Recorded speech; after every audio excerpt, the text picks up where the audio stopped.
మన ప్రభు అయిన యేసుక్రీస్తు ప్రశస్త నామంలో ఈ ఆరాధనకు కూడి వచ్చిన మీ అందరికీ నా హృదయపూర్వకమైన వందనాలు, దేవునికి స్తోత్రాలు. హల్లెలూయా. మీ రెండు చేతులు పైకెత్తి గట్టిగా సంతోషంగా బిగ్గరగా దేవునికి స్తోత్రం చెప్తాం. హల్లెలూయా, హల్లెలూయా. ఒక చిన్న వర్తమానాన్ని మీతో పంచుకుంటాను. బైబిల్ ఉన్న వారందరూ మీ బైబిల్ తెరచి యెషయా ప్రవచన గ్రంథం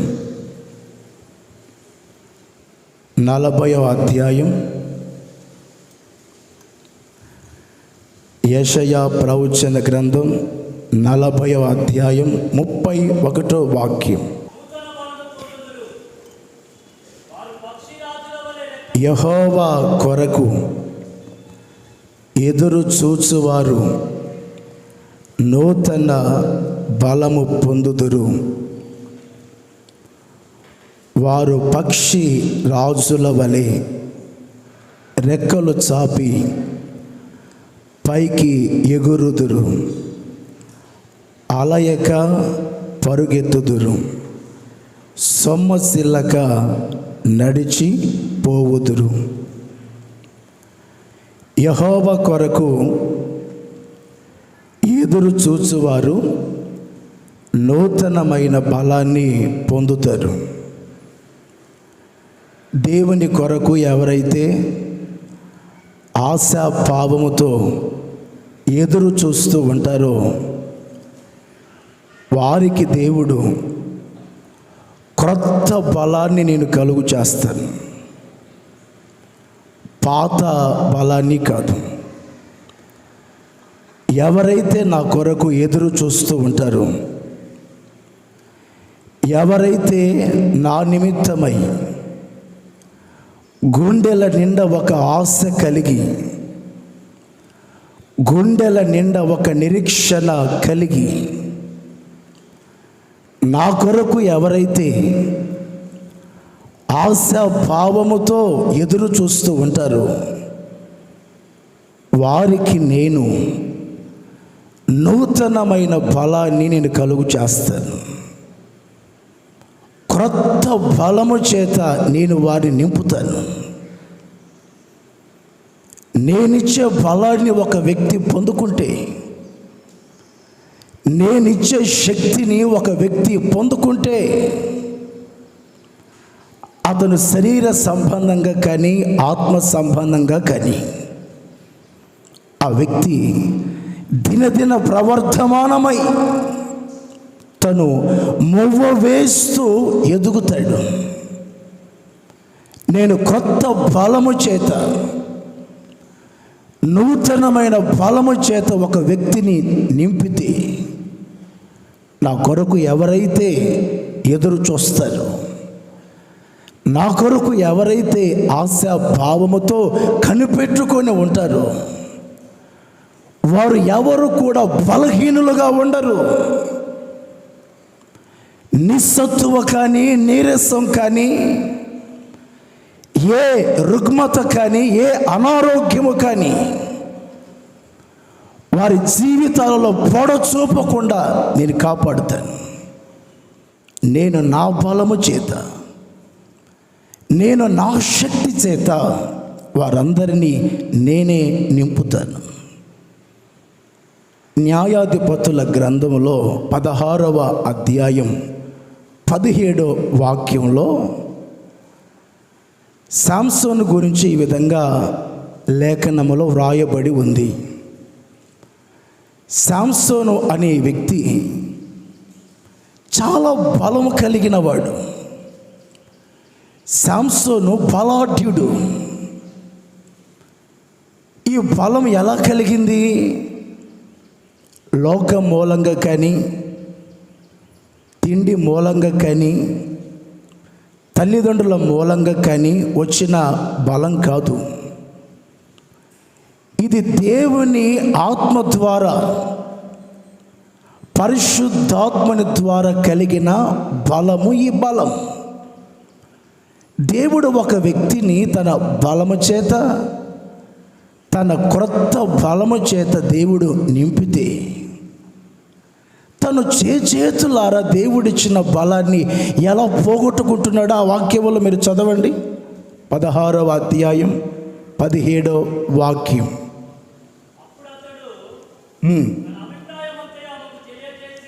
తన అభిప్రాయమంతయు ఆమెకు తెలియజేసి,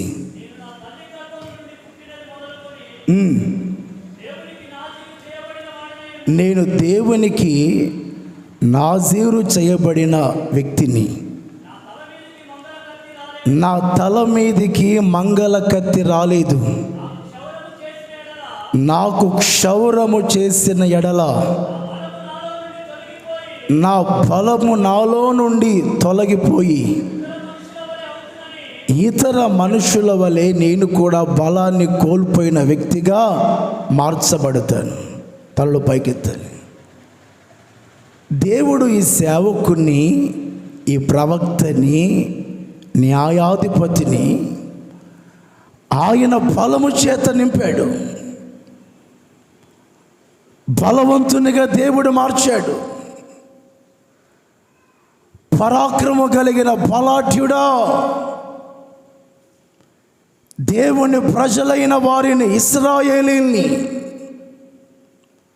బానిస బ్రతుకు నుండి, శత్రువు చేతిలో నుంచి రక్షించుటకే నేను నీకు బలాన్ని ఇచ్చాను.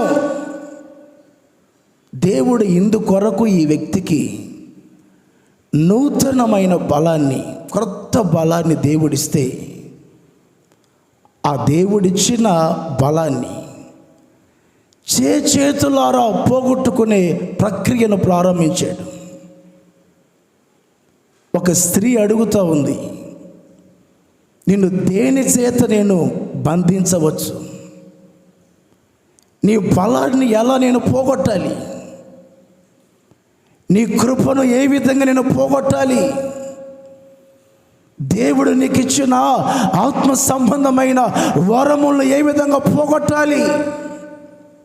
అది నాకు తెలియపరచమని లాలన చేసి అడుగుతూ ఉంటే, ఇది దేవుడు నాకు ఇచ్చిన బలం కదా, దేవుడు నాకు ఇచ్చిన అభిషేకం కదా, ఇది దేవుడు నాకు ఇచ్చిన ఆత్మ వరాలు కదా, ఇవి కృపా వరములు కదా, ఇవి నేను నాజీరు చేయబడిన వ్యక్తిని, సమర్పణ కలిగిన వ్యక్తిని, దేవుని కొరకు నా తల్లి నా తండ్రి దేవుని నిమిత్తమై నన్ను ప్రతిష్ఠించారు కదా, నేను నా బలాన్ని, నా శక్తిని, దేవుడు నాకు కలుగు చేసిన బలాన్ని ఎందుకు పోగొట్టుకోవాలి అన్న ఆలోచన, ఆ కామన్ సెన్స్ కూడా లేకుండా, ఆ ఇంకిత జ్ఞానం కూడా లేకుండా, సమయస్ఫూర్తిని, సమయోచితమైన జ్ఞానాన్ని మొత్తం పోగొట్టుకొని, దేవుడు నాకు ఇచ్చిన బలం ఎలా పోతుందో దాన్ని క్లియర్గా చెప్తున్నాడు. చదవండి 16వ అధ్యాయం 19వ వాక్యం.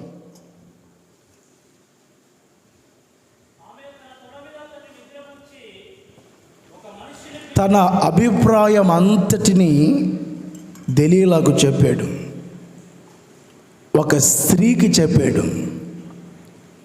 స్త్రీ అనగా బలహీనమైన ఘటం. దేవుడు నీకు ఇచ్చిన బలాన్ని, దేవుడు నీకు ఇచ్చిన క్రొత్త బలాన్ని బలహీనమైన మనుషుల చేతుల్లో పడిపోయి ఆ బలాన్ని మనం పోగొట్టుకోకూడదు. నీ బలం ఎలా పోతుందో నాకు చెప్పు అంటే, ఆ సీక్రెట్, ఆ మర్మాన్ని ఇతరులతో, బలహీనులైన మనుషులతో ఆ మర్మాన్ని నువ్వు షేర్ చేయకూడదు. దేవ రహస్యం ఇది, దైవ రహస్యం. దేవుడు నీకు ఇచ్చిన బలాన్ని, దేవుడు నీకు ఇచ్చిన శక్తిని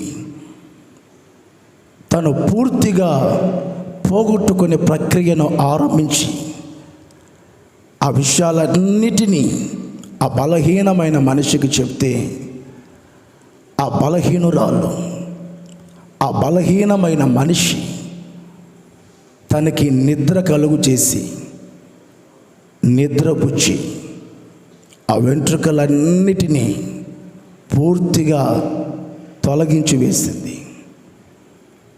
అక్కడ రాయబడి ఉంది, చదవండి ఆ వాక్యాన్ని, 19వ వాక్యం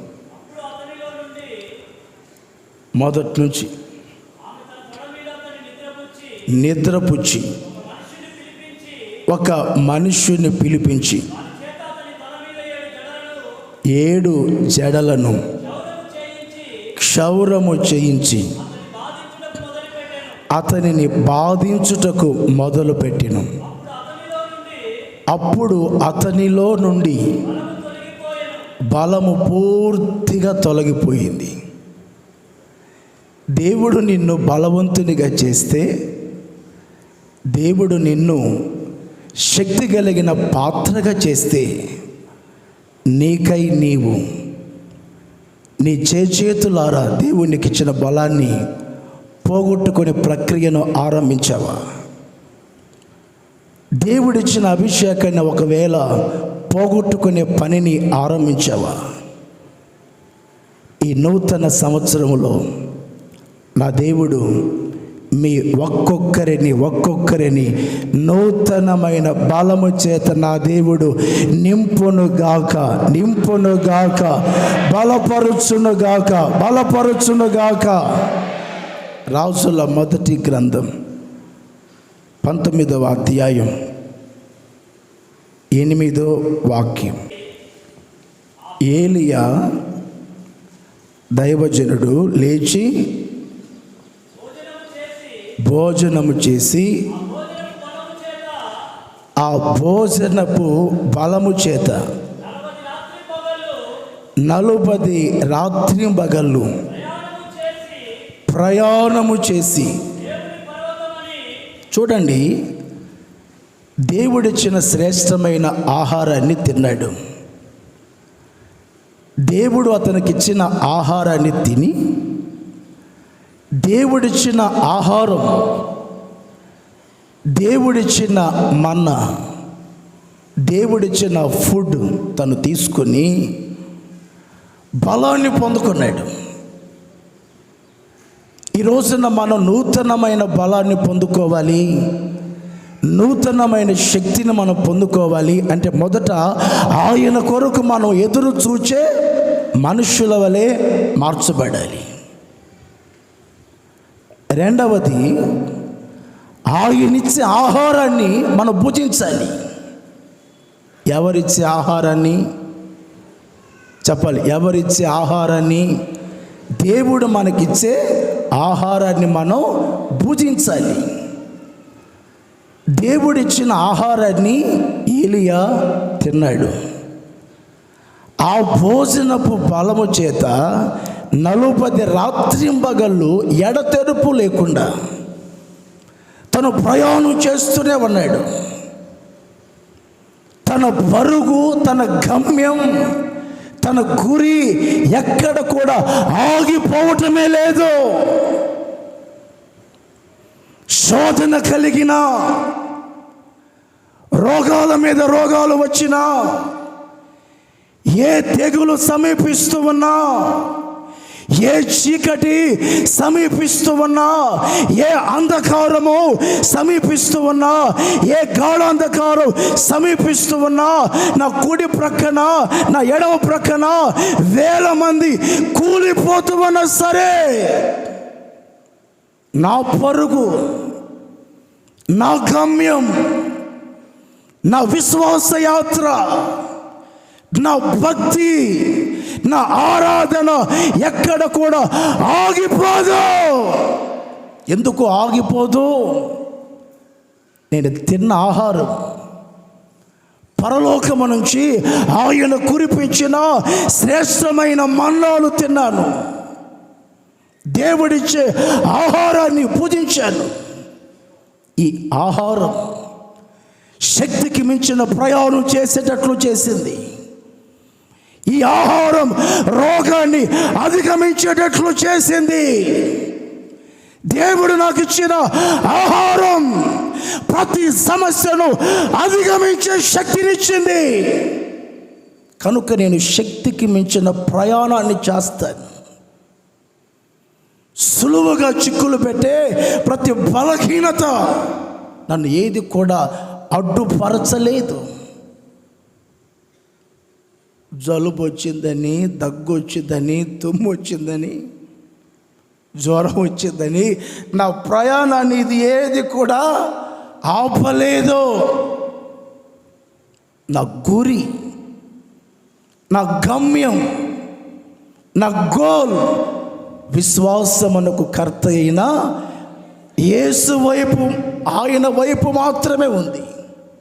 అందుకని నన్ను ఎవరు కూడా, నా పరుగుని, నా విశ్వాస యాత్రని ఎవరు కూడా ఆపలేరు. రాత్రింబగళ్ళు తను ప్రయాణం చేసి, ప్రయాణము అంటే ఏంటి? అన్న ప్రవక్తి,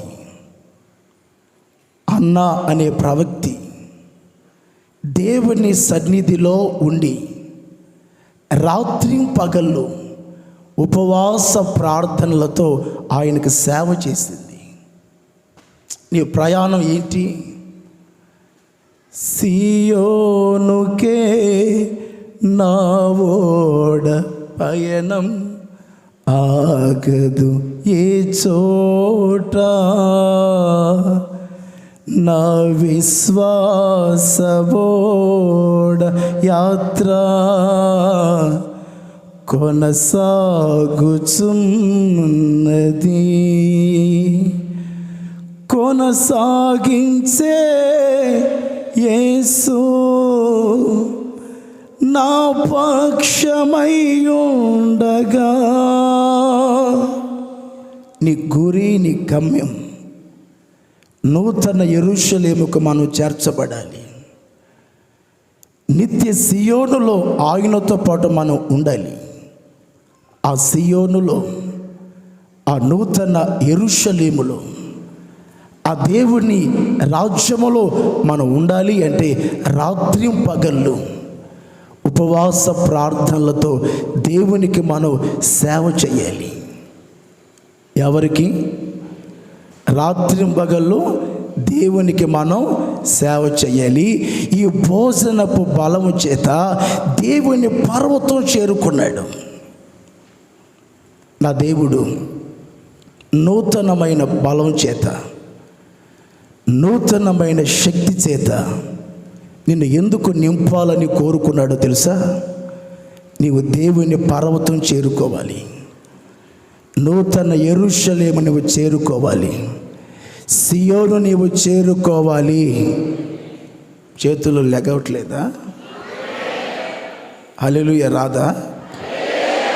చెప్పు గట్టిగా, హల్లెలూయా.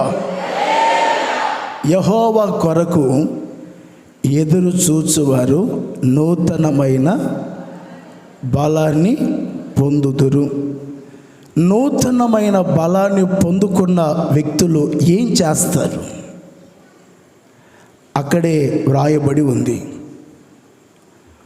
వారు పక్షి రాజుల వలె రెక్కలు చాపి పైకి ఎగురుదురు. మొదటి పాయింట్, మొదటి మాట, నూతనమైన బలాన్ని పొందుకున్న మనం పైకి ఎగరాలి. ఏం చేయాలి? పైకి మనం ఎగరాలి. పక్షి రాజుల వలె రెక్కలు చాపి వారు పైకి ఎగురుదురు. తలలు పైకి ఎత్తి నా వైపు చూడాలి. మన దేవుడు మనల్ని పైకి ఎగరాలని కోరుకుంటున్నాడు. ఎగిరే అనుభవాలు నీ బ్రతుకులో ఉండాలి. ఎగురుతూ ఉండాలి. దావీదు ఒక మాట అంటారు, ఆహా, గువ్వ వలె నాకు రెక్కలు ఉన్న ఎడల నేను పైకి ఎగిరి నెమ్మదిగా ఉందునే గువ్వ వలె యేసయ్య నీవు నాకు రెక్కలు ఇస్తే నేను పైకి ఎగిరిపోతాను. పైకి నేను ఎగిరేటప్పుడు ఆ ఎగిరే అనుభవాలు నా జీవితంలో కలిగినప్పుడు నేను నెమ్మదిగా ఉంటాను, నేను ప్రశాంతంగా జీవిస్తాను. ఎవరైతే పైకి ఎగిరే అనుభవాలు కలిగి ఉంటారో వాళ్ళు ప్రశాంతంగా, నెమ్మదిగా, సంతోషంగా, సమాధానంగా బ్రతుకుతారు.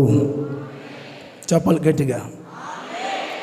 ఇప్పుడు మీరంతా ఎగరాలి అంటే ఎగరటం ఏమిటబ్బా?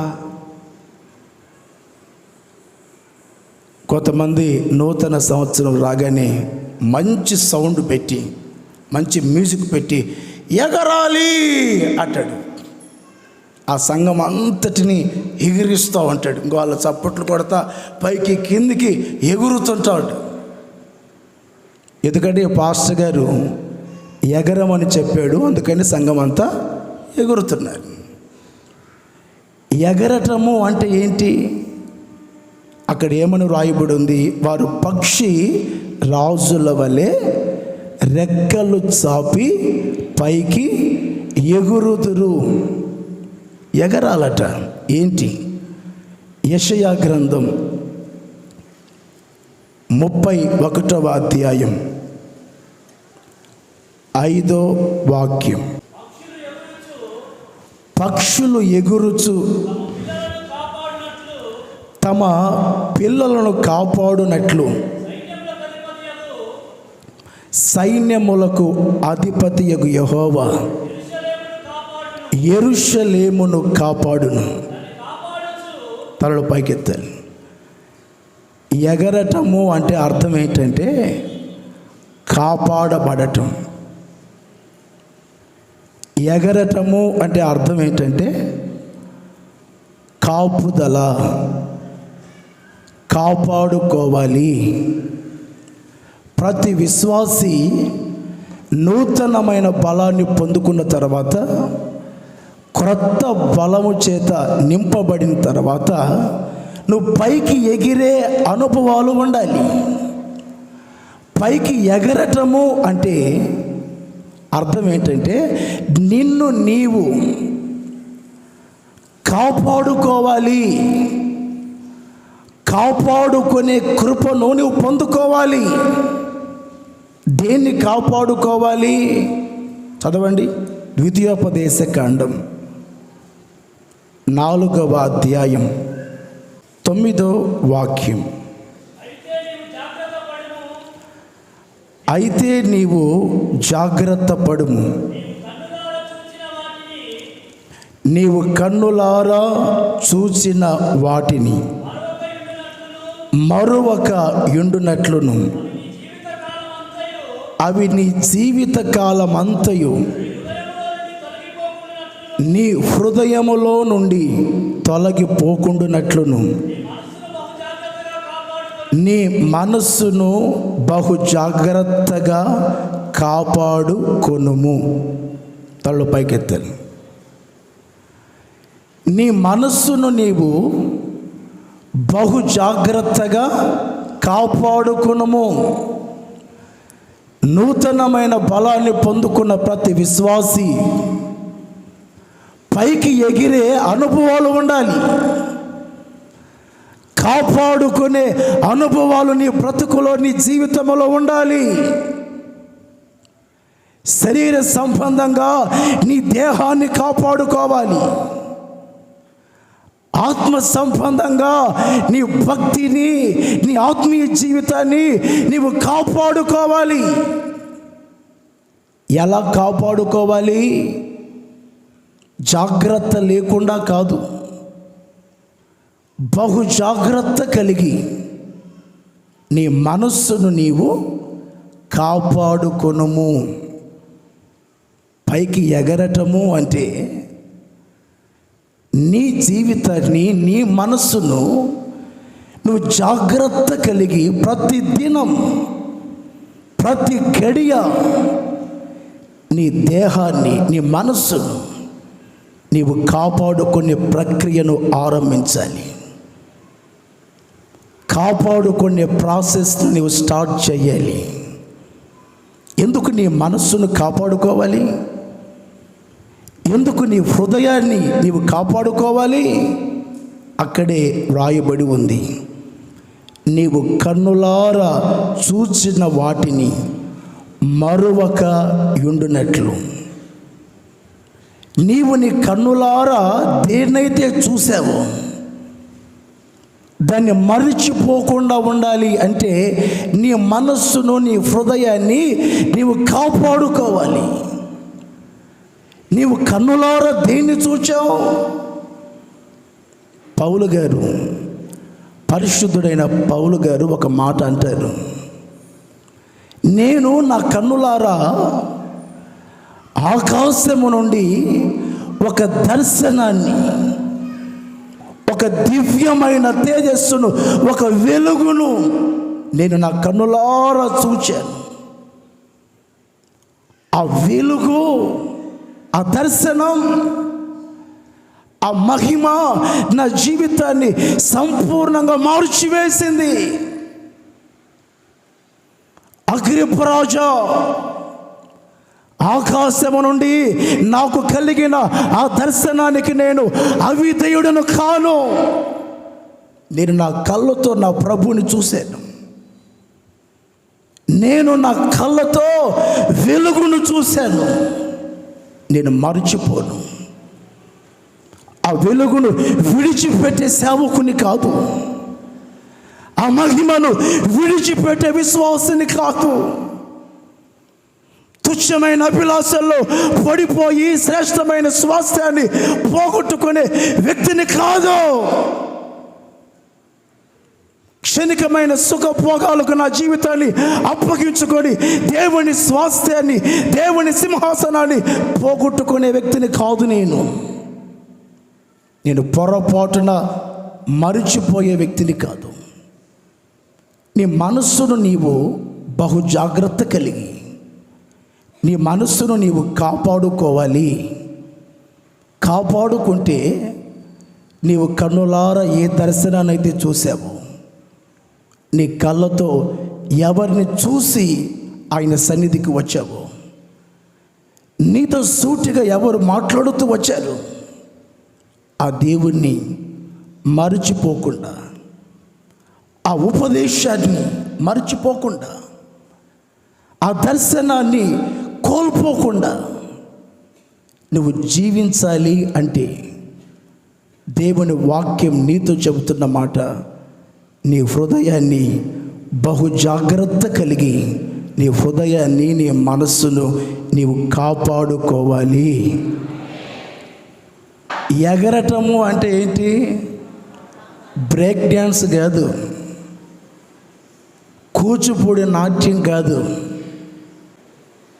పాపం వాళ్ళు చిన్నవాళ్ళ పెద్దవాళ్ళ ఏమిలా యూట్యూబ్లో అప్లోడ్ చేయటం. Praise the lord. గట్టిగా చెప్పాలి. మన మందిరాల్లో కూడా పాప పిల్లకాయలకి ఖర్చీపులు కట్టించి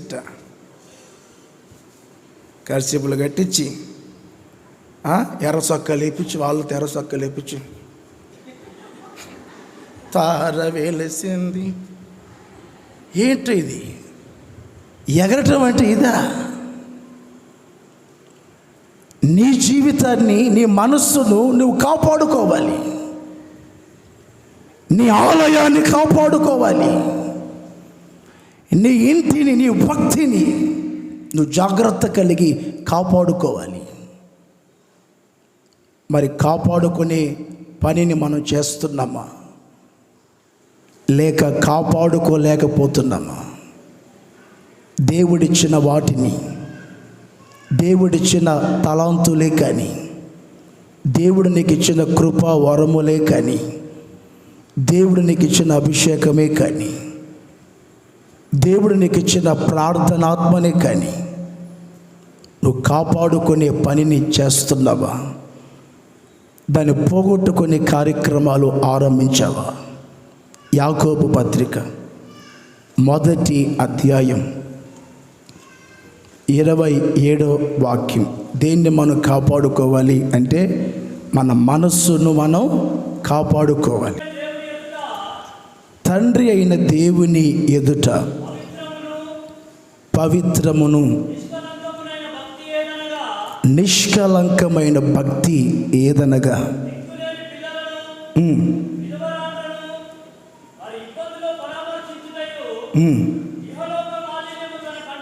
ఇహలోక మాలిన్యము తనకు అంటకుండా తన్ను తాను కాపాడుకొనుటయే భక్తి. తనలో పైకెత్తాను. పక్షి రాజుల వలె రెక్కలు చాపి పైకి ఎగురుదురు. ఎగరటము అంటే అర్థం ఏంటండి?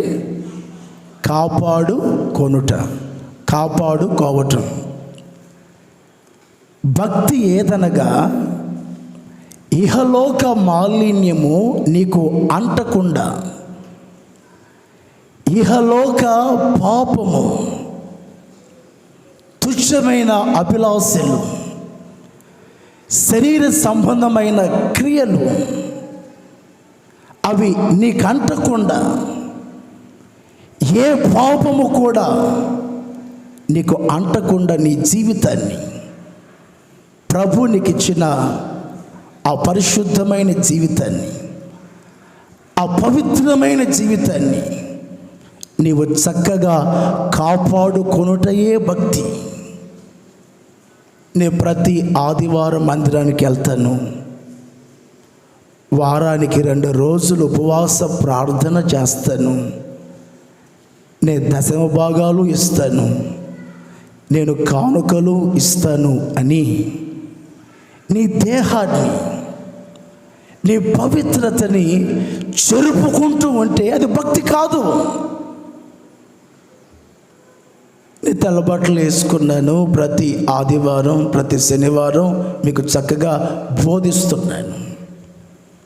ఈ బోధించే బోధకుడు, ఈ ఉపదేశకుడు కూడా తన్ను తాను కాపాడుకొనకపోతే భక్తి కాదు, ఇది సేవ కాదు, అది యాజకత్వమే కాదు. రాగాలు తీసి నేను పాటలు పాడచ్చు, మంచి ప్రసంగాలు నేను చెప్పచ్చు, సంఘాన్ని ఏకతాటి మీద నడిపించే జ్ఞానం నాకు ఉండొచ్చు, పెద్ద మందిరం కట్టే జ్ఞానం నాకు ఉండొచ్చు, గొప్ప బలం నాకు ఉండొచ్చు. అయినా సరే నా దేహాన్ని, నా పరిశుద్ధతను, నా పవిత్రతని నేను పాడు చేసుకుంటే, నా చూపు మలినమైపోతే, నా చేతులే కానీ, నా ప్రవర్తనే కానీ, నా నడకే కానీ, నా పడకే కానీ పూర్తిగా మలినమైపోతే అది కాపాడుకునే విధానం కాదు. ప్రభువా ప్రభువా అని పిలుచు ప్రతివాడు పరలోక రాజ్యములో ప్రవేశించడు, కానీ నా తండ్రి చిత్తాన్ని నెరవేర్చిన వాడే పరలోక రాజ్యములో ఉంటాడు, ప్రవేశిస్తాడు. ఆ తండ్రి చిత్తం ఏంటి? ఈ లోకములో ఉన్న మాలిన్యము అంటకుండా నీ జీవితాన్ని, నీ కుటుంబాన్ని, ప్రభు నీకు ఇచ్చిన శ్రేష్టమైన ఆ పవిత్రమైన జీవితాన్ని, ఆ పవిత్రమైన జీవితాన్ని కాపాడుకుంటూ జాగ్రత్త కలిగి ముందుకు సాగిపోవాలి. నీ మనస్సును, నీ ఆలోచన విధానాన్ని నువ్వు చెరుపుకునే పనిని ప్రారంభించావా? ఆయన పరిశుద్ధుడు. ఆయన్ని సేవించి ఆయనను ఆరాధించే నీవు కూడా, నేను ఎలాంటి పరిశుద్ధత కలిగి ఉన్నాను, ఎలాంటి పవిత్రత నాకుందో, నీవు కూడా అటువంటి పవిత్రతని, అటువంటి పరిశుద్ధతను కలిగి ఉండమని దేవుడు నీతో మాట్లాడుతున్నాడు. పైకి ఎగిరే అనుభవాలు ఉండాలి. నీ జీవితాన్ని కాపాడుకునే జ్ఞానాన్ని పొందుకోవాలి. దేవుడు నీకు ఇచ్చిన శ్రేష్టమైన ఆలయాన్ని, ఆ గృహాన్ని నీవు చక్కగా కట్టుకునే ఆ జ్ఞానాన్ని, ఆ కృపను నువ్వు పొందుకోవాలి. Praise the lord. హల్లెలూయా. లోకములో ఏముంది? శరీరాశ, నేత్రాశ, జీవపు డంబం. ప్రభువే అన్నారు, లోకములో మీకు శ్రమలు కలుగుతాయి, ధైర్యం తెచ్చుకోనండి, నేను లోకమును జయించి ఉన్నాను, పాపాన్ని జయించి ఉన్నాను, నేను అక్రమాన్ని జయించి ఉన్నాను, అవినీతిని జయించి ఉన్నాను, నేను సమాధి గుండెను చీల్చి మరణాన్ని, సమాధిని, పాపాన్ని నేను జయించాను. నేను జయించి తండ్రి సింహాసనమందు ఏ విధంగా కూర్చున్నానో జయించువాడెవడో అతను కూడా నాతో పాటు నా తండ్రి సింహాసనమందు అతనిని నేను కూర్చుండనిస్తాను. లోకములో మనం ఉన్నాము కనుక ఈ లోకములో అనేకమైన శ్రమలు కలుగుతాయి, అనేకమైన ఇబ్బందులు కలుగుతాయి, అనేకమైన ఆపదలు వస్తాయి, ఎన్నో పరీక్షలు వస్తాయి, మనకు తారసపడతాయి, మనకు ఎదురవుతూ ఉంటాయి. ఎందుకంటే క్రైస్తవ జీవితము అనేది పూల పాన్పు కాదు. ఇది క్రైస్తవ జీవితము అంటే ఇది ఒక శ్రమల మార్గం. ఇది అనేకమైన శ్రమలను మనం అనుభవించి దేవుని రాజ్యములో ప్రవేశించాలి. చిన్న శోధన, చిన్న మాట వస్తే అబ్బో నేను పడలేను, నా వల్ల కాదు, ఈ సేవ నాకు వద్దు, ఈ పరిచర్య నాకు వద్దు, ఈ భక్తి నాకు వద్దు, ఈ విశ్వాస జీవితం నాకు వద్దు. లోకములో అనేకమైన శ్రమలు మీకు కలుగుతాయి. మీరు ధైర్యం తెచ్చుకొని మీ జీవితాన్ని, మీ ఇంటిని, మీ భక్తిని మీరు చక్కగా మీరు కాపాడుకోవాలి. కాపాడుకొనుటే కదా భక్తి. బుగ్గ వాని తైలములో చచ్చిన ఈగ ఒక్కడు పడితే చాలు, ఆ తైలం అంతా కూడా కంపు కొడుతుంది. ఓ శ్రేష్టమైన వ్యక్తివే, శ్రేష్టమైన జీవితాన్ని జీవించే వ్యక్తివే, పరిచర్య ధర్మం నీకుంది, ప్రార్థనాత్మ నీకుంది, సంఘములో మంచి విశ్వాసిగా చలామణి అవుతున్నావు, అన్నీ నీలో ఉన్నాయి. కానీ నీ జీవితాన్ని కాపాడుకొనకపోతే వాని భక్తి వ్యర్థమే, అతని జీవితం వ్యర్థమే. ఒకడు లోకమంతా సంపాదించుకొని చివరికి తన ప్రాణాన్ని పోగొట్టుకుంటే వాడికి ఏమి ప్రయోజనం? ఇన్ని వరాలు పొందుకొని దేవుని వలన ఎన్నో మేలులు అనుభవించి మన జీవితాన్ని మనం కాపాడుకోలేకపోతే మన భక్తి వ్యర్థం. లోకంలో ఎన్నో శోధనలు వస్తాయి, నిన్ను ఆకర్షించే శోధనలు ఎన్నో ఉంటాయి, ట్రాక్ తప్పించే మార్గాలు ఎన్నో ఉన్నాయి. సామెతల గ్రంథం 22వ అధ్యాయం 5వ వాక్యం.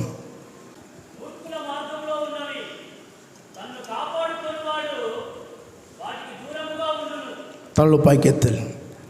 చూడండి, లోకములో ముళ్ళు ఉంది, లోకములో మూర్ఖులు ఉన్నారు, లోకములో ఉరులు కూడా ఉన్నాయి. ఊరుల వంటిది, వలల వంటిది వ్యభిచార స్త్రీని గురించిన లేఖనం చెప్తుంది. అది ఉరుల వంటిది, అది ముళ్ళ చెట్టు వంటిది. యవనస్తులారా, సహోదరులారా, ముళ్ళలో మీరు పడిపోవద్దు. ఏ వ్యభిచార కూపములో నీవు పడిపోకుండా నీ జీవితాన్ని కాపాడుకో. మూర్ఖుల చేతుల్లో పడిపోవద్దు. దుష్ట మనుషుల చేతికి నీ శ్రేష్టమైన యవన జీవితాన్ని అప్పగించుకోవద్దు. రూతు యవనస్తురాలు గొప్పవారిని కానీ, పెద్దవారిని కానీ, డబ్బు ఉన్నవారిని కానీ, యవనస్తుల్ని కానీ నీవు వెంబడించలేదు. నీ పవిత్రతని, నీ శ్రేష్టమైన జీవితాన్ని బహు జాగ్రత్త కలిగి, భర్తను కోల్పోయినా, మామను కోల్పోయినా, చెప్పేవారు ఎవరు లేకపోయినా, గద్దించేవారు ఎవరు లేకపోయినా, ఇది క్రమం, ఇది అక్రమం, ఇది పరిశుద్ధత, ఇది అపవిత్రత అని చెప్పేవారు ఎవరు నీకు లేకపోయినా నీవు నీ జీవితాన్ని కాపాడుకున్నావు. ఎవరిని నీవు వెంబడించలేదు. నీ మార్గములో, నీ త్రోవలో ముళ్ళు ఉంటాయి. ఊరుల వంటి మనుషులు ఉంటారు, మూర్ఖులు కూడా ఉంటారు. నీ జీవితాన్ని నీవు కాపాడుకొని పైకి ఎగురుతూనే ఉండాలి. గట్టిగా చెప్పాలి, రెక్కలు చాపి పైకి ఎగురుదురుగాక, పైకి ఎగురుదురుగాక.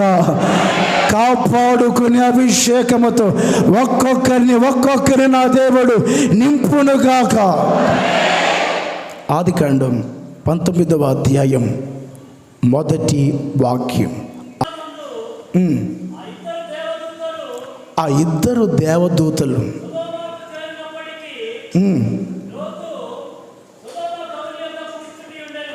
సొదొమ గవిని యొద్ద కూర్చొని ఉండెను.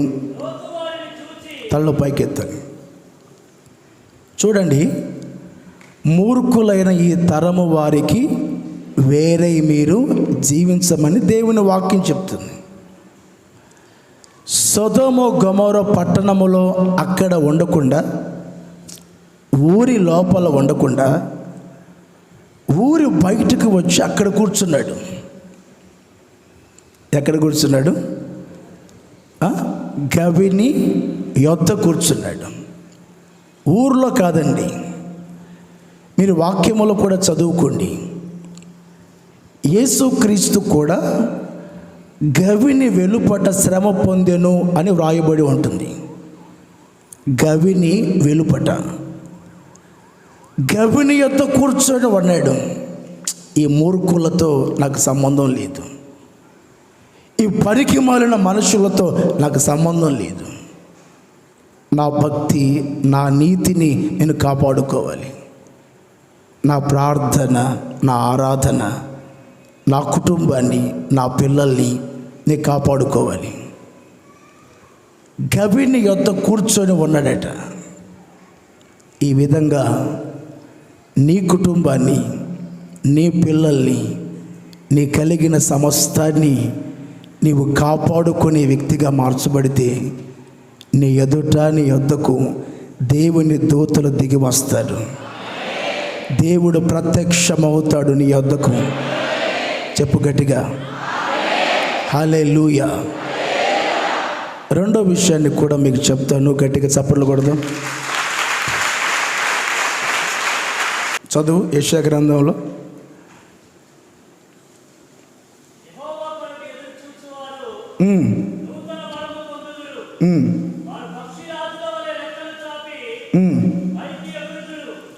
సెకండ్, అలయక పరిగెత్తుదురు. తల్లు పైకెత్తాను. అలయక పరిగెత్తుచూ ఉండాలట. నూతనమైన బలంని పొందుకున్న విశ్వాసులు, నూతనమైన శక్తిని పొందుకున్న దేవుని ప్రజలు అలయక, సొమ్మసిల్లిపోక, పరిగెత్తుతూ ఉండాలట. ఏం చేయాలి? రెండవ అనుభవం ఏంటంటే పరిగెత్తాలి. మనమంతా ఏం చేయాలండి? గట్టిగా చెప్పాలి. పరుగెత్తేదా నే పరుగెత్తేదా పిలుపుకు తగిన బహుమతికై, ప్రభు యేసుని ఆజ్ఞల మార్గములో గురి యొద్దకే నేను పరుగెత్తేదా. ప్రభు యేసుని ఆజ్ఞల మార్గములో గురి యొద్దకే నేను పరుగెత్తేదా. పరుగెత్తేదా నే పరుగెత్తేదా పిలుపుకు తగిన బహుమతికై.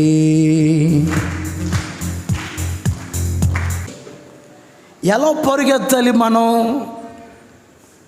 నూతనమైన బలాన్ని పొందుకున్న మనం ఎలా పరిగెత్తాలి? గురి యొద్దకే పరిగెత్తాలి. పరిగెత్తే ప్రతి విశ్వాసికి ఒక గురి ఉండాలి, ఒక గమ్యం ఉండాలి. నీ గురి ఎవరు? నీ గమ్యం ఎవరు? అది నీకు తెలియాలి. గురి లేకుండా మనం పరిగెత్తకూడదు. గమ్యం లేకుండా మనం పరిగెత్తకూడదు. పరిగెత్తే ప్రతి విశ్వాసికి ఒక గురి, ఒక గోల్ ఖచ్చితంగా ఉండి తీరాలి. గలతీలకు వ్రాసిన పత్రిక 5వ అధ్యాయం 7వ వాక్యం. మీరు బాగుగా పరిగెత్తుచుంటిరి, సత్యమునకు విధేయులు కాకుండా మిమ్మును ఎవరు అడ్డగించెను? తలలు పైకెత్తని. గలతీ సంఘముతో దైవజనుడైన పౌలు గారు అంటారు, గలతీ సంఘమా, గలతీ సంఘములో ఉన్న పరిశుద్ధులారా,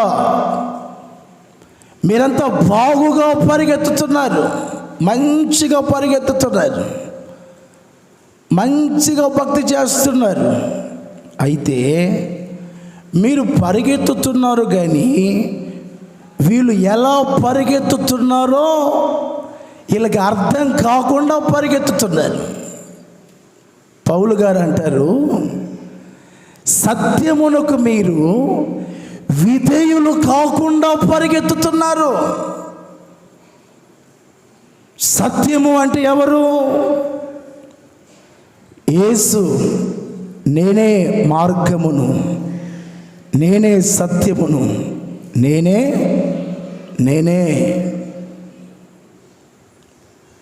నేను తప్ప వేరొకరు లేరు.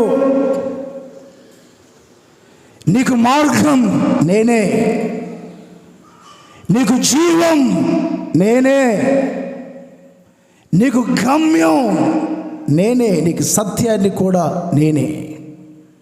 నేను తప్ప వేరొక ఆధారం, నేను తప్ప వేరొక ఆశ్రయ దుర్గం నీకు లేదు. మీరు పరిగెత్తుతున్నారు కానీ, పరిచర్య చేస్తున్నారు కానీ, దేవుని ఆరాధిస్తున్నారు కానీ మీరు సత్యమునకు విధేయులు కాకుండా, క్రీస్తుకు మీరు విధేయతను చూపకుండా పరిగెత్తుతున్నారు. మొదట క్రీస్తుకు, ఉపదేశానికి, సత్యానికి మీరు విధేయులుగా మార్చబడండి. విధేయత నేర్చుకోండి. సిలువ మరణం పొందినంతగా యేసుక్రీస్తు ఏ విధంగా విధేయతను కనుపరిచాడో, గలతీ సంఘమా, ఖమ్మం విశ్వాసులారా, ఆయన సిలువను నీ భుజాల మీదకి ఎత్తుకొని ఆయన కాడిని నీ భుజముల మీదకి ఎత్తుకొని ఆ తగ్గింపును, ఆ విధేయతను, ఆ దీనత్వాన్ని, ఆ నమ్రతను నీవు నేర్చుకోవాలి. Praise the lord. చేతులు పైకెత్తి గట్టిగా చెప్పాలి. నువ్వు పరిగెత్తుతున్నావు, నువ్వు భక్తి చేస్తున్నావు, కానీ సత్యమునకు విధేయులుగా మార్చబడకుండా, విధేయతను చూపకుండా నువ్వు పరిగెత్తుతున్నావా? ఒకడు పరిగెత్తుకుంటూ పరిగెత్తుకుంటూ పరిగెత్తుకుంటూ దావీదు దగ్గరికి వచ్చాడు. దావీదు ఆ వ్యక్తిని అడిగాడు. యుద్ధ రంగంలో ఉన్న సైనికుడు తను. బాబు, యుద్ధ రంగంలో ఏం జరిగింది? దేవుడు మనకు జయాన్నిచ్చాడా? శత్రువుల పరిస్థితి ఏమిటి? మన పరిస్థితి ఏమిటి? నా కుమారుడైన అబ్షాలోము క్షేమముగా ఉన్నాడా అని అడిగాడు. ఈ మొదట పరిగెత్తుకుంటూ వచ్చాడే, అయ్యా యుద్ధ రంగంలో పెద్ద గొడవ జరుగుతుంది, అక్కడంతా అలజడిగా ఉంది, మనకు జయమైతే వచ్చింది, కానీ అబ్షాలోము సంగతి నాకు తెలియదు. పరిగెత్తాడు కానీ వర్తమానం తీసుకొని పరిగెత్తలే. చాలామంది పరిగెత్తుతున్నారు, భక్తి చేస్తున్నారు, వాళ్ళల్లో, వాళ్ళ హృదయంలో, వాళ్ళ చేతిలో వర్తమానం లేదు. ఎందుకు పరిగెత్తుతున్నావమ్మా? అద్భుతాలు జరుగుతాయని. ఎందుకు పరిగెత్తుతున్నావు విశ్వాసి? నా కుటుంబాన్ని దేవుడు ఆశీర్వదిస్తాడని. వర్తమానం లేకుండా పరిగెత్తుతున్నావా? నీ చేతుల్లో వర్తమానం ఉండాలి, నీ హృదయంలో వర్తమానం ఉండాలి. ఉపదేశాన్ని పొందుకొని పరిగెత్తే విశ్వాసిగా మార్చబడాలి. మ్యాటర్ లేకుండా పరిగెత్తితే వేస్ట్. వర్తమానం లేకుండా నువ్వు పరిగెత్తితే, ఆ రాజు అంటాడు, వీని కాళ్ళు చేతులు కట్టి కటిక చీకట్లో పడేయండి. వీడు పరిగెత్తాడు కానీ వర్తమానం లేకుండా పరిగెత్తాడు. వీడు భక్తి చేశాడు కానీ ఉపదేశానికి అంతు కట్టబడి భక్తి చేయలే. సత్యానికి విధేయతను చూపి భక్తి చేయలేదు. ఇతని కాళ్ళు చేతులు కట్టి కటిక చీకట్లో పడేయండి, నరక కూపంలో పడేయండి. ఈ వ్యక్తిని తీసుకొని వెళ్ళి మరొక వ్యక్తి వచ్చాడు. వర్తమానం చేత పట్టుకొని యుద్ధ రంగంలో ఏమి జరిగిందో, దేవుడు ఎంతటి గొప్ప జయాన్ని కలుగు చేశాడో ఆ సంగతి అంతా చెప్పాడు. రాజు అడిగాడు, బాలుడైన నా కుమారుడైన అబ్షాలోము క్షేమముగా ఉన్నాడా అని. నీ మీదికి లేచిన శత్రువులందరి గతి ఏమిటో, నీ కుమారుడైన అబ్షాలోము గతి కూడా అంతే. నీ శత్రువులైన వారందరూ నేలకు ఎలా ఒరిగిపోయారో అబ్షాలోము కూడా రాజా నేలకు ఒరిగిపోయాడు. నువ్వు పరిగెత్తుతున్నావు, సత్యమునకు విధేయత చూపి విధేయులుగా మార్చబడి పరిగెత్తుతున్నావా? సత్యాన్ని ప్రక్కన పెట్టి, వాస్తవాన్ని ప్రక్కన పెట్టి, గురిని ప్రక్కన పెట్టి వర్తమానం లేకుండా నువ్వు పరిగెత్తుతున్నావా? లూకాసు వర్తమానం 19వ అధ్యాయం 4వ వాక్యం. లూకాసు వర్తమానం 19వ అధ్యాయం 4వ వాక్యం.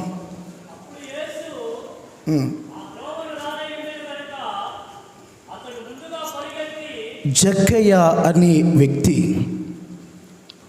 ముందుగా పరిగెత్తుకొని వచ్చి ఆయనను చూచుటకు ఒక మేడి చెట్టు ఎక్కాను. తనలో పైకెత్తాలి. జక్కయ్య గురించి చిన్నప్పటి నుంచి మనం వింటున్నాం, చదువుతున్నాం. యేసుక్రీస్తును చూడాలి అని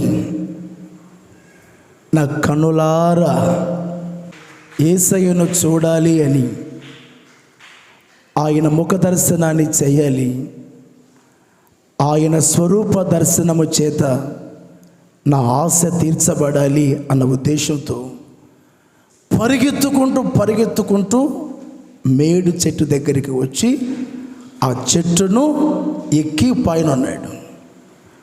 యేసుక్రీస్తు అక్కడికి వచ్చి, జక్కయ్య, నేడు నేను నీ ఇంట ఉండాలి, నువ్వు త్వరగా చెట్టు దిగిరమ్మని చెప్పగానే త్వరగా దిగి వచ్చి యేసుక్రీస్తును తన ఇంట చేర్చుకున్నాడు. పరిగెత్తే విషయంలో కూడా ఒక విధేయత. యేసుక్రీస్తును చేర్చుకునే విషయంలో కూడా విధేయత కలిగిన వాడు. ఎక్కిన చెట్టు దిగే విషయంలో కూడా విధేయతను కనుపరుచున్నవాడు. జక్కయ్య విశ్వాసి, గర్వం అనే చెట్టును ఒకవేళ ఎక్కావో దిగాలి. అహంభావం అనే చెట్టును ఒకవేళ ఎక్కి ఉన్నావో దిగి రావాలి.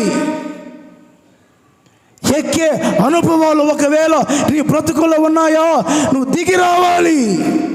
పరిగెత్తే విషయంలో విధేయతను చూపినవాడు, అదే సమయంలో దిగి వచ్చే విషయంలో కూడా విధేయతను చూపినవాడు. అందుకని ప్రభు అంటాడు, నేడు ఈ ఇంటికి రక్షణ వచ్చి ఉన్నది. గట్టిగా చప్పట్లు కొడదు, గట్టిగా కొట్టాలి. Praise the lord. యూదా పత్రిక 1వ అధ్యాయం 11వ వాక్యం.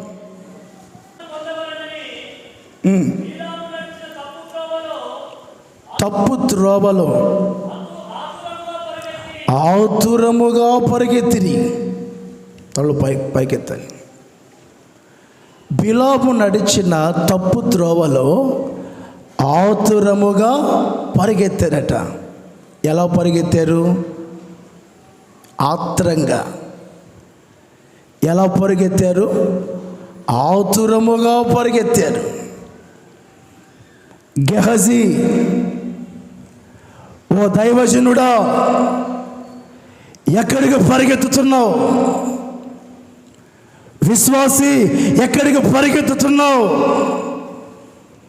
ఓ కంచెగల తోటలో ఉత్తమ ద్రాక్షవల్లి అయిన యేసుతో అంటు కట్టబడి ఎదుగుతున్న నీవు ఎక్కడికి పరిగెత్తుతున్నావు?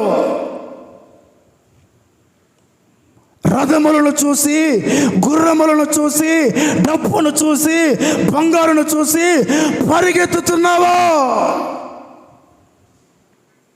అక్కడ భోగభాగ్యాలు ఉన్నాయి, అక్కడ సుఖభోగం ఉంది, అక్కడ లగ్జరీ లైఫ్ ఉంది, అక్కడ అఫీషియల్ ఆరాధన ఉంది. కనుక అక్కడికి వెళ్ళి అక్కడ కూర్చొని అక్కడ ఆరాధన చేయాలని అక్కడికి వెళ్తున్నాను. ఒక దైవ సేవకుడు, ఒక విశ్వాసి డబ్బు సంపాదనలో పడిపోయి వెండి బంగారాలు ఆశించి విశ్వాస యాత్రలో పరిగెత్తవలసిన సేవకుడు, పరిగెత్తవలసిన విశ్వాసి డబ్బు వ్యామోహంలో పడిపోయి సుఖభోగాలకు తన జీవితాన్ని అప్పగించుకొని ఆతురముగా పరిగెత్తుతున్నారట. ఎందుకంటే అక్రమ సంపాదన కొరకు, లంచగొండితనము కొరకు నువ్వు ఏదో డబ్బు సంపాదన కొరకు పరిగెత్తుతున్నాను. సన్నిధిని విడిచిపెట్టి, మందిరాన్ని విడిచిపెట్టి, కరోనా వైరస్ అని దేవుని సన్నిధిని విడిచిపెట్టి దూరంగా పరిగెత్తుతూ వెళ్తున్నాను. ఎక్కడికి వెళ్తున్నావు? ఏంటి బ్రదర్, మందిరంలో కనిపించట్లేదు? వైరస్ కదన్నా, వైరస్ కదా, ఆన్లైన్ సర్వీస్. ఇంట్లోనే కూర్చొని చక్కగా చప్పట్లు కొట్టుకుంటా ఇంట్లోనే గుట్టుగా భక్తి చేస్తున్నాను. వైరస్ ఉందని చేపల మార్కెట్కి వెళ్ళటం లేదా? వైరస్ ఉందని షాపింగ్ మాల్కి వెళ్ళట్లేదా? వైరస్ ఉందని చేతి పనికి వెళ్ళటం మానేసావా? వైరస్ ఉందని ఉద్యోగం మానేసావా? వైరస్ ఉందని వ్యాపారం మానేసావా? వైరస్ ఉందని నీ కార్యకలాపాలు మానేసావా? అవన్నీ సక్రమంగా జరగాలి. రెక్కాడితేనే డొక్కాడిద్ది. 3 పూటల 4,000 లోపలికి వెళ్ళాలి అంటే కష్టపడాలి, చాకరీ చేయాలి, పని చేయాలి. అక్కడ వైరస్ ఉండదు. అచ్చంగా దేవుని మందిరంలోనే ఉంటుంది. ఎక్కడికి పరిగెత్తుతున్నారు? నీ గురి, నీ గమ్యం యేసు కదా, సత్యం కదా. సత్యానికి విధేయులుగా మార్చబడి లోబడి తగ్గింపు జీవితం కలిగి నువ్వు పరిగెత్తాలి. కానీ ఆతురముగా పరిగెత్తే వ్యక్తిగా ఉండకూడదు. డబ్బు సంపాదనలో పడిపోయి, గమ్యం వెరుగని వ్యామోహాల్లో పడిపోయి దేవుడిచ్చే శ్రేష్టమైన ఆశీర్వాదాన్ని, శ్రేష్టమైన ఈవుల్ని పోగొట్టుకోవద్దు. శ్రేష్టమైన ప్రతి ఈవి, సంపూర్ణమైన వరం జ్యోతిర్మడిన తండ్రి యొద్ద నుండే వస్తున్నాయి. ఆ ఈవుల చేత మీ ఒక్కొక్కరి నా దేవుడు తృప్తిపరచునుగాక. చెప్పాలి గట్టిగా. ఆదికాండం 33వ అధ్యాయం 4వ వాక్యం. ఆదికాండం 33వ అధ్యాయం 4వ వాక్యం.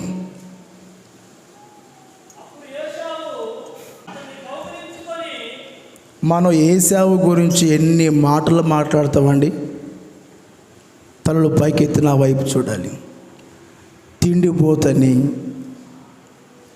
దుష్టుడని, వ్యభిచారి అని ఎన్ని మాటలు మనం మాట్లాడతాం. పౌలు గారు ఒక మాట అన్నారు, భ్రష్టుడు, వ్యభిచారి అని.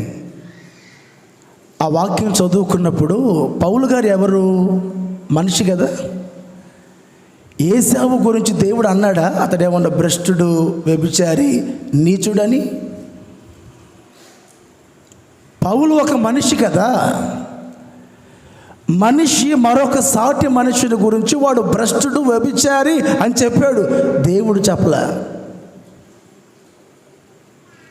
ఏశావును గురించి దేవుడు చెప్పలేదు. ఏశావును కూడా దేవుడు ఆశీర్వదించాడు. దేవుడు పక్షపాతి కాదు. మనకు నచ్చితే ఈ సేవకుడు మంచోడు అని అంటాం.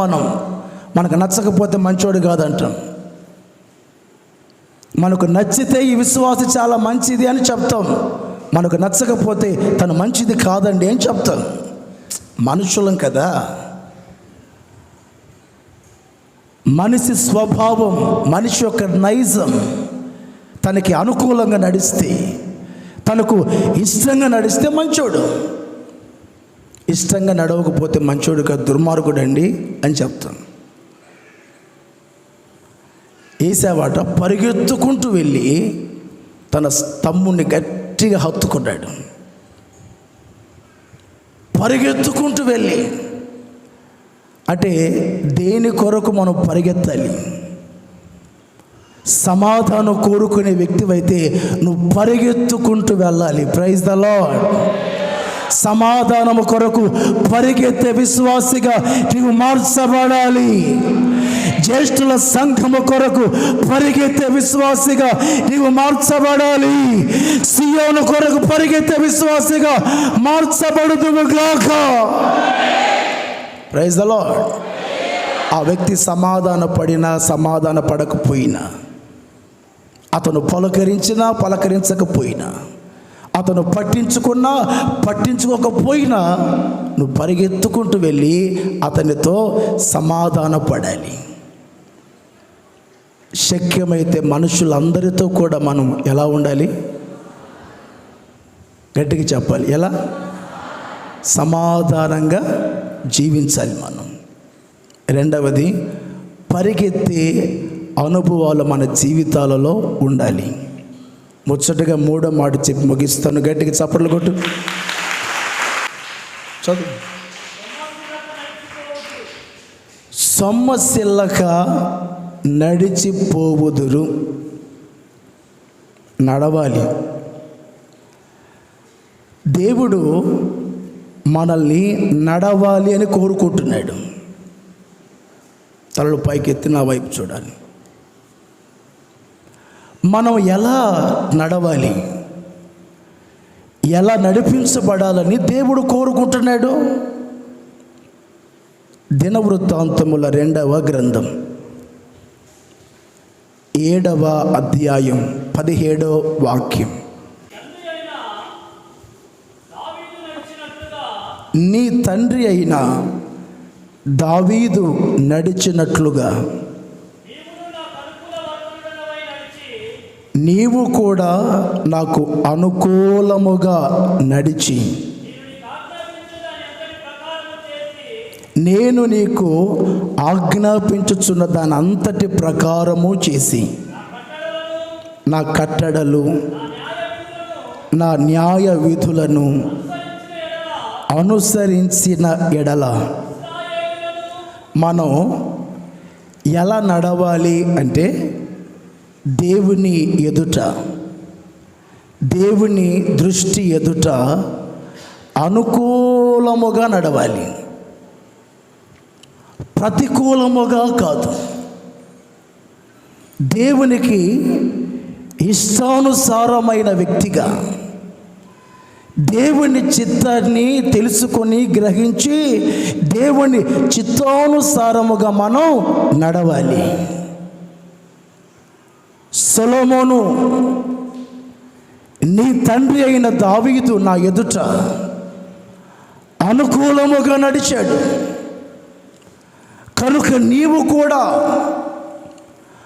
అనుకూలముగా నా ఎదుట నీవు నడిస్తే నేను నీ సింహాసనాన్ని స్థిరపరుస్తాను. నీ సంతతిలో ఒకడు సింహాసనం మీద కూర్చుండేటట్లు నేను చేస్తాను.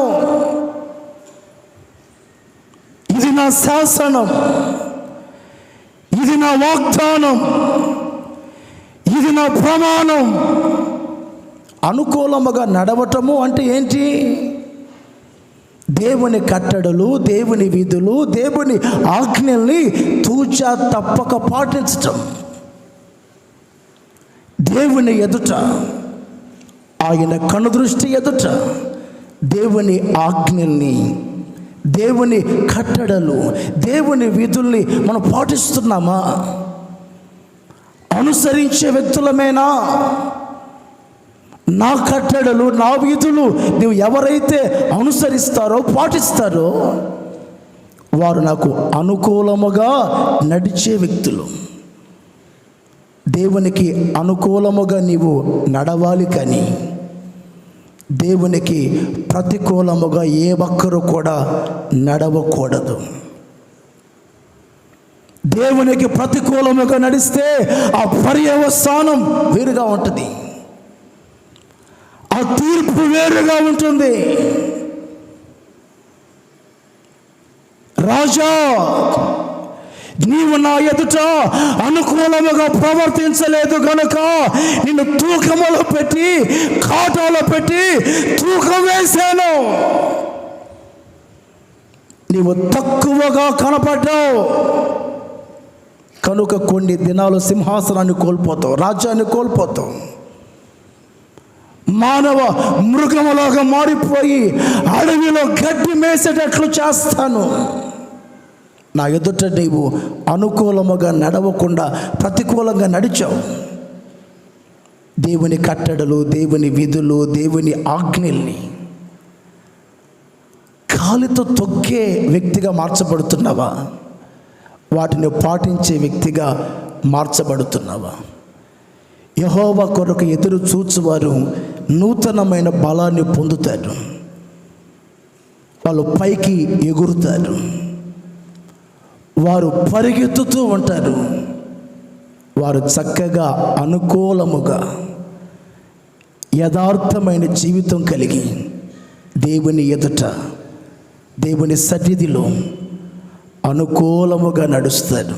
ఓ రాజు అంటాడు, నీ ఎదుట రోగంతో ఉన్నాడు, మరణకరమైన జబ్బుతో బాధపడుతున్నాడు. ఓ చిన్న ప్రార్థన చేసి ఆ చిన్న ప్రార్థనలు అంటాడు, నీ ఎదుట ఎలా నేను నడిచాను ఒక్కసారి నువ్వు జ్ఞాపకం చేసుకో. నేను నడిచిన నడక ఏమిటో ఒక్కసారి నువ్వు జ్ఞాపకం చేసుకో. నా భక్తి ఏమిటో ఒక్కసారి నువ్వు జ్ఞాపకం చేసుకో. ఇంత ధైర్యంగా గుండె మీద చేసుకొని నేను ఆ మాట చెప్పగలుగుతానా? మీరు ఆ మాట చెప్పగలుగుతారా? వద్దులే ప్రభా, అంత ధైర్యం అంత సాహసం నాకు లేదయ్యా, నీ ఎదుట నేను క్రమంగా నడవలేదు ప్రభా అని చెప్తాం. ఆయన కానీ పెన్ను తీసుకొని పేపర్ తీసుకొని మన లిస్టు రాస్తే ఒకటి రాయగానే వద్దులే ప్రభా, అయ్యా వద్దులేయ్యా, నేను సరిగా నడవలేదయ్యా అని మనమే ఒప్పుకుంటాం. ఎలా నడవాలి మనం?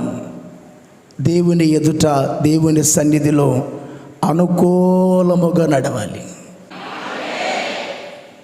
గట్టిగా చెప్పు, ప్రైజ్ ది లార్డ్, హల్లెలూయా. ఒకవేళ అనుకూలముగా నడవకపోతే, ప్రతికూలంగా నడిస్తే ఏమవుతుంది? దినవృత్తాంతముల 2వ గ్రంథం 7వ అధ్యాయం 19వ వాక్యం. అయితే మీరు త్రోవ తప్పి నేను మీకు నియమించిన కట్టడలు ఆజ్ఞల్ని విడిచి ఇతర దేవతలను అనుసరించి చేసిన ఎడల దేశములో నుండి, చూడండి, కష్టాలు, శ్రమలు, శోధనలు దేవుడే అంటారు, నేను మీకు ఇచ్చిన దేశములో మీరు ఉండకుండా పెళ్ళగించి వేస్తాను. నేను నాటాను కదా మిమ్మల్ని, నా సన్నిధిలో దేశములో మిమ్మల్ని నాటాను కదా. నా కట్టడలు, నా ఆజ్ఞలు, నా విధులు మీరు పాటించకపోతే ఏ చేతులతో నేను నాటానో, ఏ చేతులతో నేను నీరు పోసానో, ఏ చేతులతో ఎరువేశానో ఆ చేతులతోనే ఆ చెట్టును పీకి పెళ్ళగించి వేస్తాను. అనేకమైన శ్రమలు, శోధనలు ఎందుకు కలుగుతాయి అంటే, నీవు దేవుని ఎదుట, దేవుని సన్నిధిలో, దేవుని సముఖములో అనుకూలముగా నీవు నడవలేదు కనుక, ప్రతికూలంగా నడిచావు కనుక, నీ ఇష్టంకి ఇష్టపూర్వం, నీ కంటికి నచ్చింది, నువ్వు దేన్నైతే ఇష్టపడతావో, దేన్నైతే కోరుకుంటావో దాని అంతటిని నువ్వు జరిగిస్తూ వస్తున్నావు. ఇది దేవునికి అనుకూలమైన ప్రవర్తన? ఈ దేవునికి నచ్చిన ప్రవర్తన? అనుకూలంగా నడవటం అంటే ఇదా? నీ సొంత చిత్తాన్ని, నీ జ్ఞానం మీద ఆధారపడి, నీ తెలివి మీద ఆధారపడి బ్రతకటం దేవుని ఎదుట అనుకూలముగా నడవటమా? కాదు కదా. దేవుని ఎదుట అనుకూలంగా నడవటము అంటే ఏంటి? ఒక రాజు మీదికి 3 రాజులు దండెత్తి అతని మీదికి వచ్చారు. ఆ సందర్భంలో ఈ రాజుగారికి ఏం చేయాలో అర్థం కాలేదు. దేవుడు చెప్పిన మాట దినవృత్తాంతముల 2వ గ్రంథం 20వ అధ్యాయం 21వ వాక్యం. యెహోషాపాతు రాజు చెబుతున్న మాట, అతడు జనులను హెచ్చరిక చేసిన తరువాత యెహోవాను స్తుతించుటకు గాయకులను ఏర్పరిచి తలలో పైకెత్తాలి. మోయాబీయులు, అమ్మోనీయులు, మేయోనీయులు దండెత్తి యెహోషాపాతు మీదికి వచ్చారు. వాళ్ళ ముందు ఒక పెద్ద యుద్ధం, వాళ్ళ ముందు పెద్ద శోధన, వాళ్ళ ఎదుట పెద్ద సమస్య నిలిచి ఉంది, పెద్ద ఇరుకు నిలిచి ఉంది, భయంకరమైన శ్రమలో ఉన్నారు. ఇప్పుడు ఈ పరిస్థితుల్లో, ఈ శోధనలో కూడా, ఈ శ్రమలో కూడా యెహోషాపాతు రాజు దేవుని ఎదుట ఎలా నడుస్తున్నాడు, ఎలా నడిపించబడుతున్నాడు, తను మాత్రమే కాదు, తనతో ఉన్న జనులైన వారందరినీ హెచ్చరిక చేస్తున్నాడు, ఆజ్ఞాపిస్తున్నాడు. ఏమని? ప్రజలారా, జనులారా, సైన్యమా, కత్తులు ధరించండి, ఆయుధాలు సిద్ధపరచుకోండి, డాలు పట్టుకోండి, శిరస్త్రాను ధరించండి, గుర్రములు తీసుకురండి, రథములు తీసుకురండి. ఇవేమి చెప్పకుండా వారితో చెప్పిన మాట, మీరు యెహోవాను స్తుతించుటకు మొదలు పెట్టండి. గట్టిగా ఆమేన్ చెప్పండి ఒకసారి, గట్టిగా. దేవునికి స్తోత్రం, దేవునికి స్తుతి కలుగునగాక, దేవునికి స్తుతి కలుగునగాక. పరిశుద్ధ అలంకారములు ధరించి సైన్యం ముందర మీరు నడుచుచు. చూడండి, వాస్తవంగా యుద్ధ రంగములో యుద్ధం చేసేటప్పుడు ఆ యుద్ధ రంగములో ముందు ఎవరిని పెడతారు?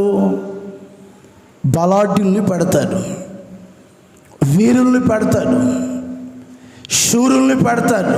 ఎందుకంటే ఆ యుద్ధ దాడిని తట్టుకోవాలి, ధైర్యంగా శత్రువును ఎదుర్కోవాలి అంటే బలాఢ్యుడు అవసరం, బలవంతుడు అవసరం.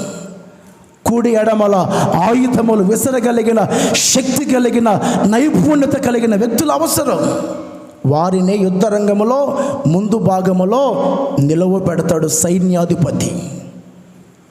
ఇక్కడ చూడండి, ఒక రాజు బలవంతుల్ని కానీ, బలాఢ్యుల్ని కానీ, సైనికుల్ని కానీ యుద్ధ రంగముల ముందు నిలువ పెట్టకుండా పాటలు పాడే వారిని నిలువ పెడుతున్నాడు. యెహోషాపాతు రాజా, నీకేమైంది?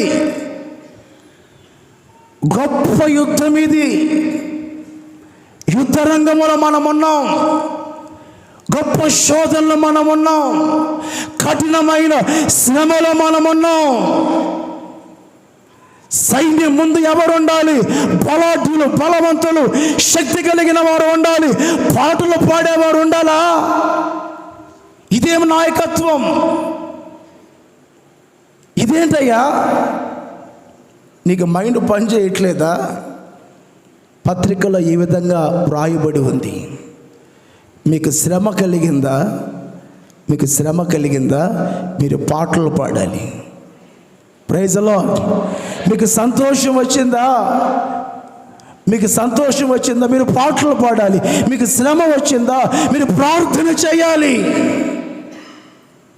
వీళ్ళ శ్రమలో, యుద్ధ రంగంలో నాయకుడు దేవుని ఎదుట అనుకూలముగా నడిచి జనులైన వారందరినీ కూడా అనుకూలముగా నడిచేటట్లు ప్రేరేపణ కలుగు చేసి వాళ్ళకి చెప్పి ఆ విధంగా నడిపిస్తున్నాడు. వాళ్ళు ఏం చేశారు? చక్కగా గాయకులు వచ్చి దేవునికి స్తోత్రము గానము చేయుటయే మంచిది. ఈ పాట బాలే, స్టార్టింగ్ పాట మా వాడికి ఇచ్చా, శృతి పాడుటకే అన్నాడు. మనకు నచ్చిన పాటలు కాదు, మనకు మెచ్చిన పాటలు కాదు పాడాల్సింది, ఏ పాట పాడాలో కూడా అక్కడ నాయకుడు చెప్తున్నాడు, యెహోవా కృప నిరంతరముండును గాక. ఆయనను స్తుతించుడి, ఆయనకు స్తోత్రము చేయండి. ఆయన కృప నిరంతరముండును గాక, ఆయన కృప నిరంతరముండును గాక. నీ కృపతోనే, నీ కృపతోనే, నీ కృపతోనే. ఇదే పాట, వేరొక పాట లేదు. ఏ పాట? యెహోవా కృప నిరంతరముండును గాక, నిరంతరముండును గాక. గట్టిగా.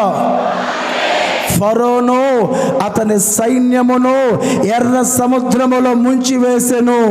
ఆయన కృప నిరంతరముండును గాక, ఆయన కృప నిరంతరముండును గాక. చెప్పాలి గట్టిగా. శుభ్రంగా పాటలు పాడుతున్నారు, వాయిద్యాలు వాయిస్తున్నారు. ఒకే పాట, ఒకే పాట. ఏ పాటది? ఆయన కృప నిరంతరమును గాక. నీ కృపతోనే అనుక్షణం తృప్తి పొందేదను, నీ కృపతోనే, నీ కృపతోనే. గ్లోరీ గ్లోరీ అంటుంటే వీళ్ళంటారు ముగ్గురు రాజులు, పెద్ద సైన్యం. ఏంటి నాయన ఈ టైంలో? Praise lord. చెప్పు గట్టిగా. ఆయన కృప నిరంతరముండును గాక. అయ్యా పెద్ద సైన్యం అయ్యా, వీరులయ్యా, శూరులయ్యా. ఈ పాట పాడండి అంతే, ఇదే పాట పాడండి. పాట పాడటం మొదలు పెట్టారు, స్తుతించుటకు మొదలు పెట్టారు, ప్రార్థన చేయుటకు మొదలు పెట్టారు. దేవుడు అద్భుతమైన కార్యాన్ని ఆరంభించుటకు మొదలు పెట్టాడు. దేవుడు అంటాడు, యుద్ధం నాది, జయం మీది. కోటి ఇప్పుడు గట్టిగా. సహోదరి సహోదరుడా, కోర్టు సమస్యతో బాధపడుతున్నావా? పోలీసు కేసు మూలంగా బాధపడుతున్నావా? అనారోగ్యముతో బాధపడుతున్నావా? అప్పు సమస్యల చేత బాధపడుతున్నావా? చేతబడి శక్తుల మూలంగా అల్లాడిపోతున్నావా? ఇప్పుడే నా దేవుడు గొప్ప జయాన్ని కలుగు చేయబోతున్నాడు, అద్భుతమైన కార్యాన్ని చేయబోతున్నాడు. అనుకూలముగా నడువు. రక్తం రక్తం రక్తం రక్తం, యేసు రక్తం, యేసు రక్తం, యేసు రక్తం. నీ పక్షముగా నా దేవుడు బయలుదేరి ఉన్నాడు. అదిగో ఇప్పుడే గొప్ప విషయం.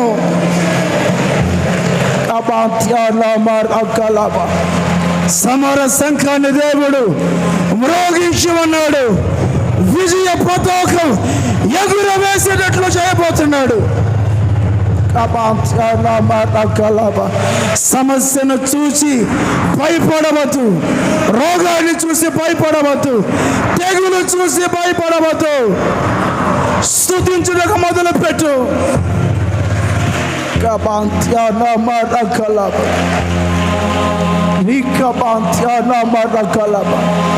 యెహోవా కృప నిరంతరమును గాక, నిరంతరమును గాక.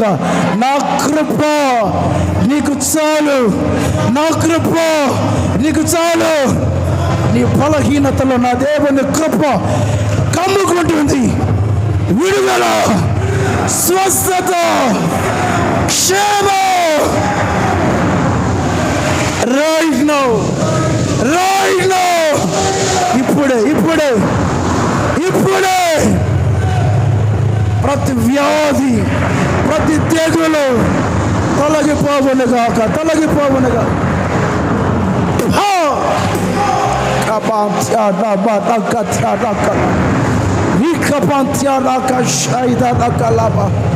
మా దేశాన్ని పట్టి పీడిస్తున్న తెగులు, రాష్ట్రాన్ని పట్టి పీడిస్తున్న తెగులు తొలగిపోవునుగాక. రక్తం రక్తం రక్తం రక్తం. యెహోవా కొరకు ఎదురు చూసేవారు నూతనమైన ఫలాన్ని పొందుదురు.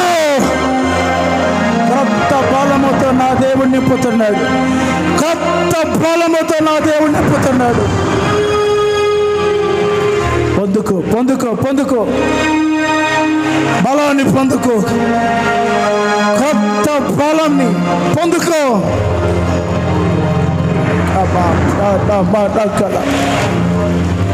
దేవుడు నీకు ఇచ్చిన బలాన్ని పోగొట్టుకోవద్దు. దేవుడు నీకు ఇచ్చిన శక్తిని పోగొట్టుకోవద్దు.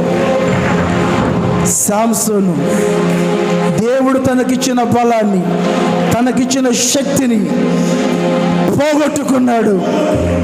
పోగొట్టుకోవద్దు. పొందుకో, పొందుకో.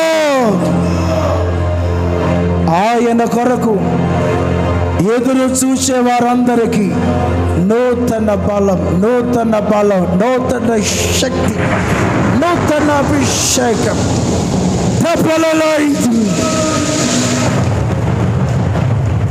భోజనపు బలము చేత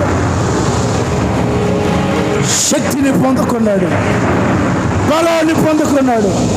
బలహీనతలన్నీ తొలగిపోయాయి. రాత్రి పగలు శక్తికి మించిన ప్రయాణం, శక్తికి మించిన పరిచర్య జరిగిస్తున్నాడు.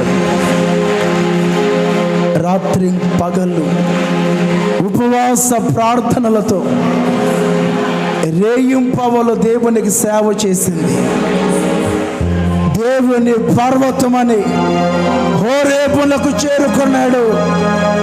దేవుని బలము చేత నింపబడిన నీవు దేవుని పర్వతం చేరుకోవాలి, దేవుణ్ణి చేరుకోవాలి.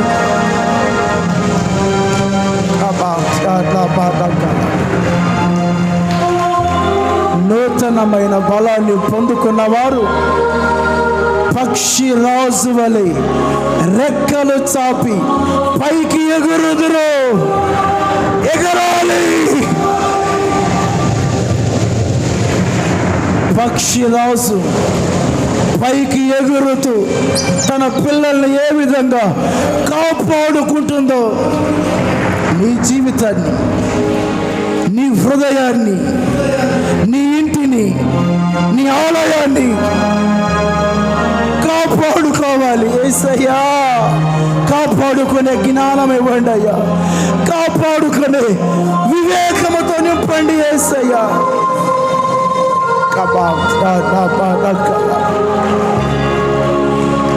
ఇహలోక మాలిన్యము అంటకుండా నీ హృదయాన్ని కాపాడుకో, మనస్సును కాపాడుకో. లోకములో శరీరాశ, నేత్రాశ, జీవపు డంబ ఉన్నాయి. ఏ మాలిన్యము నీకు అంటకుండా, నీ దరికి రాకుండా పరిశుద్ధత యందు తమ తమ ఘటమును ఎట్లు కాపాడుకొనవలెను ఎరిగి జీవించుట దేవుని చిత్తం. నీ మార్గములో ముళ్ళు ఉన్నాయి, ఉరులు ఉన్నాయి, మూర్ఖులు ఉన్నారు. కాపాడుకోవాలి. వారు పరిగెత్తుతూ ఉంటారు. పరిగెత్తుతూ నువ్వు ఉండాలి. సత్యమునకు విధేయులుగా మార్చబడాలి. ఎలా పరిగెత్తుతున్నావు? నీ గురి ఎవరు? నీ గమ్యం ఎవరు? నువ్వు పరుగెత్తాలి. యేసు వైపు చూస్తూ పరిగెత్తాలి. లోకాన్ని చూస్తూ కాదు, మనుష్యుల్ని చూస్తూ కాదు, యేసు వైపు చూస్తూ సత్యమునకు విధేయులుగా మార్చబడి పరిగెత్తాలి. ఆ సత్యం మిమ్మల్ని స్వతంత్రులుగా మారుస్తుంది. ఆ సత్యం నీ మెడ మీద ఉన్న కాడిని విరగొడుతుంది.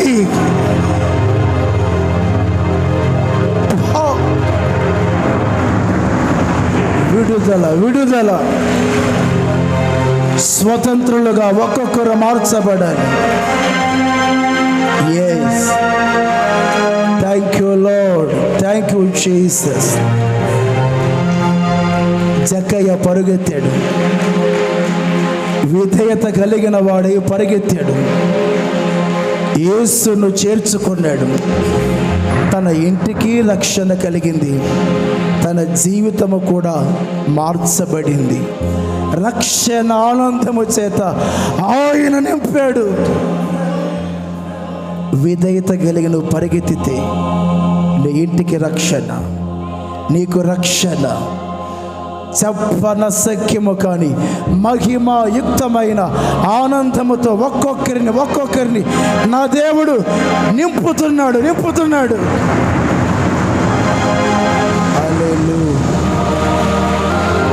సమాధానము కొరకు పరిగెత్తే వ్యక్తిగా మార్చబడాలి. అసమాధానపు ఛాయలో ఉంటున్నావా? పరిగెత్తు, ఈ విశ్వాస యాత్రలో పరిగెత్తు.